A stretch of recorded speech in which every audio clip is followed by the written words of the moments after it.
Big boss के set पर mister Faizu और एल्विश यादव को स्पॉट किया गया, जहां पर मिस्टर फैजू और जो पैप्स है उनके साथ इंटरेक्ट करते हुए नजर आए, खुश भी नजर आए, जवाब भी देते हुए देखे गए।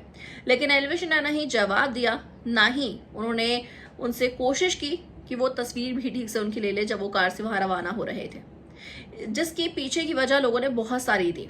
एक रीजन ये भी था कि जो स्टेज पर बातचीत हुई है अनिल कपूर और फैजल एल्विश के बीच, वो एल्विश को खास पसंद नहीं आई। एल्विश के शो पे इंसल्ट हुई और वो इस बात से गुस्से में थे, और यही बिग बॉस के कल के एपिसोड में नजर भी आ गया।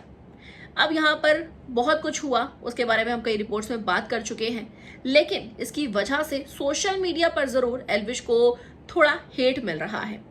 हेट इसलिए मिल रहा है, हेट तो मिला, लेकिन फैजल को प्यार भी मिल रहा है। बता दें आपको, हेट इसलिए मिल रहा है कि बिग बॉस के घर में आए एल्विश सिर्फ इसी मोटिव को लेकर कि भाई मैं तो जवाब देना जानता हूं, मैं तो अच्छे से जवाब दे ही दूंगा, और इसके कारण उन्होंने कुछ ऐसी चीजें बोल दी, चाहे वो फैजल के अगेंस्ट हो, चाहे वो टीम 07 के अगेंस्ट हो, चाहे वो अदनान के अगेंस्ट, चाहे अरमान मलिक के अगेंस्ट। ये कुछ ऑडियंस ने पसंद नहीं किया। लोगों का ये कहना है कि फैजल शेख बहुत ज्यादा काम था, बहुत सही रिप्लाईज दे रहा था। इवन जब ये कहा था कि डॉक्टर की जरूरत है अदनान को, ये एल्विश ने, तो फैजल ने कह दिया था कि भाई ये तुम्हारा ब्रांड है, तुम्हारी ये यूएसपी है। इस तरह से अपने मुंह से शब्द निकालना, किसी के बारे में कुछ कहना, मैं ऐसा नहीं हूं, ये मेरी पर्सनैलिटी नहीं है।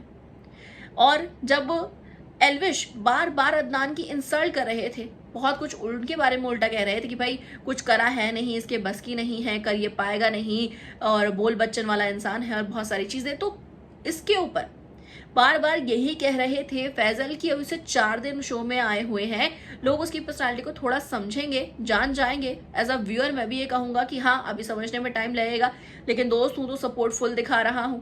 लेकिन अगर मैं बात कटारे की करूं, तो कटारिया को मैंने भी कभी पसंद नहीं किया। शो में वो आया तब भी मैंने पसंद नहीं किया, लेकिन धीरे धीरे उसकी पर्सनैलिटी मैंने जानी, और मैंने ये जाना कि वो बहुत स्वीट इंसान है, बहुत प्यारा है। इवन उसने कभी भी नान के होते हुए उसे पोक या प्रोवोक नहीं किया। और अगर लोग ये सोच रहे हैं कि बाहर बहुत कुछ बोल के गया है नान की कटारे की क्लास लगा देगा, तो भाई वो तभी लगाई जाती है जब सामने से भी उसको इस तरह की वाइब्रेशन मिले, और कटारे ने वो नहीं दी, और ये अच्छी बात है उसकी, इसलिए अदनान के साथ उसकी लड़ाई नहीं हुई। तो लोग आखिर इस बारे में कैसे बोल सकते हैं कि बाहर बोलकर गया था कटारे के साथ ऐसा वैसा करेगा, लेकिन उसने किया नहीं, क्योंकि भाई सामने से भी कुछ वैसा नहीं मिला। और ये उनकी अच्छाई है कि जानबूझ के नहीं लड़ रहे, कैमरास के लिए नहीं लड़ रहे, टीआरपी के लिए नहीं लड़ रहे। अब अगर तुम इस पर अदनान की इंसल्ट करोगे अपने दोस्त को ऊपर दिखाने के लिए, या फिर अपनी पर्सनल वेंजेंस निकालने के लिए, तो तुम इसमें गलत हो। और फैजल ने बहुत तरीके से एल्विश को बहुत सारी चीजें इस वीकेंड के वार पर सुनाई हैं, बोली है। इवन उनके जेल जाने तक का भी, कटघरे तक का भी मजाक उड़ाया है फैजल ने, लेकिन बहुत ही अलग तरीके से, कि वो किसी को भी बुरा भी ना लगे और अपनी बात को भी वो रख दे। लेकिन एल्विश ने बहुत सारी चीजें ऐसी मुंह पर बोल दी जो लोगों को इस वक्त खटक रही है कि शायद बात को अपना निकालने का तरीका, अपना गुस्सा निकालने का तरीका, वर्डिंग्स, शायद अगर एल्विश की चेंज होती तो वो ज्यादा अच्छा होता।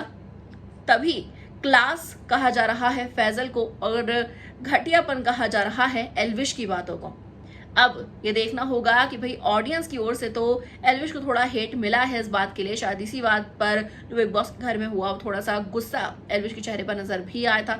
लेकिन अब व्लॉग में कुछ कहते हुए इस बात पर वो कभी नजर आते हैं या नहीं आने वाले दिनों में, इसे देखने का इंतजार जरूर है। लेकिन आप इस बारे में क्या कहेंगे, कमेंट करके हमें जरूर लिखिएगा। वीडियो को लाइक और चैनल को सब्सक्राइब के बिना बिल्कुल भी ना जाए।